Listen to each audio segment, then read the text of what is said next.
Hello friends, जैसा कि आप देख रहे हो इस बार हम लोग डिस्कस कर रहे हैं आई फ्लू के बारे में। That is called pink I. Medically इसको हम लोग कंजंक्टिवाइटिस बोलते हैं।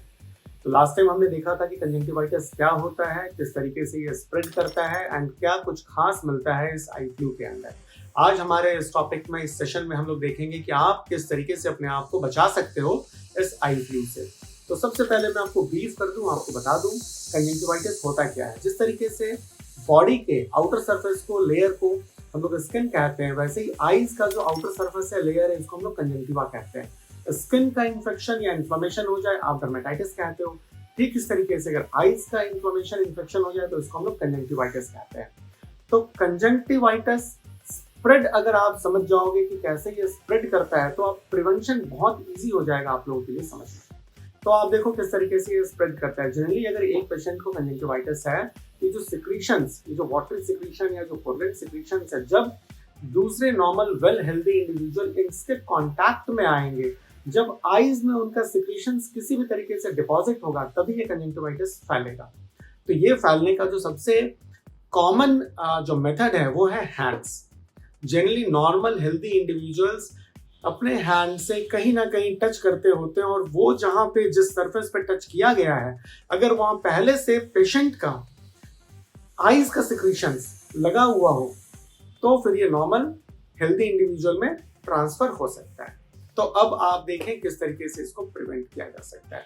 नंबर 1 पॉइंट, अवॉइड करेंगे आप क्राउडेड प्लेसेस को। मार्केट एरियाज में जाना थोड़ा कम कर देंगे।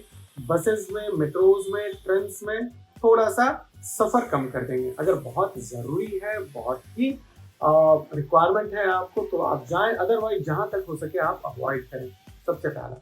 दूसरा, avoid touching here and there. कहने का मतलब यहाँ वहां जहां तहां आपको छूने की जरूरत नहीं है। सपोज फॉर एग्जांपल आप मॉल घूमने के लिए गए हो एंड मॉल में सपोज आप फर्स्ट फ्लोर पे या सेकंड फ्लोर पे, वहां पे रेलिंग है, तो आप क्या करते हो, रेलिंग्स को आप टच करना शुरू कर देते हो, या उसी पे आप पकड़ के ऐसे लीन हो जाते हो, आगे की ओर खड़े हो जाते हो। तो आपको अवॉइड करना है इन टचेस को, क्योंकि क्या पता किसी पेशेंट का सिक्रीशन वहां पे लगा हो रेलिंग पे एंड आपने वहां टच किया है एंड टच करने के बाद फिर आपको फैल गया।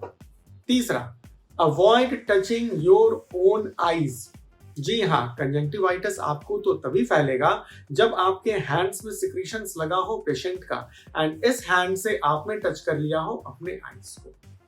तो इसलिए आपको अपनी आईज को भी जहां तक हो कम से कम मिनिमल टच करना है। 4th पॉइंट, फिर से हैंड्स पे ही आ रहा हूं मैं। हैंड हाइजीन मेंटेन करना है, हैंड वॉश करते रहना है। Frequent soap water hand wash, कम से कम 2 मिनट आपको जरूरी होता है। तो अगर आप फ्रीक्वेंट हैंड वॉश कर रहे होते हो एंड आपने मेरा प्रीवियस वीडियो देखा है कि क्या होता है हैंड वॉशिंग का स्टेप्स, तो आप मानकर चले 90 to 95% आप कंजंक्टिवाइटिस से दूर रहेंगे। अगला पॉइंट हमारा होता है ड्रग्स। लोगों में एक बहुत ही एक मिसकॉन्सेप्शन है कि अगर आप पहले से ही ड्रग्स इंस्टिल करना शुरू कर दो, आप आई ड्रॉप्स डालना शुरू कर दो अपने आंखों में, एंड फिर आप किसी आई फ्लू के पेशेंट के कांटेक्ट में आओगे तो आपको नहीं होगा कंजंक्टिवाइटिस। तो ऐसा बिल्कुल भी नहीं है। ऐसी आज तक कोई मेडिसिन नहीं बनी है जो आप पहले से अपनी आंखों में डालकर रख लो तो आपको आई फ्लू कभी फैले ही ना। तो इसलिए इस वाले जो पॉइंट है इसको आप बिल्कुल सही तरह से समझ लें। आगे किसी भी तरीके की आई ड्रॉप्स को आंखों में डालने की जरूरत नहीं है। ये जितना फायदा नहीं करेगा उससे ज्यादा नुकसान कर जाएगा आपके आंखों। एंड आते हैं अपने लास्ट पॉइंट पे, दैट इज प्रिवेंशन। डिस्टेंस बनाकर रखना है, आपको प्रिवेंट करना है। अगर आपको पता है कि कोई पेशेंट को कंजंक्टिवाइटिस है तो आप एक नॉर्मल डिस्टेंस बनाकर रखेंगे उनसे, ताकि आपको ये ना फैले।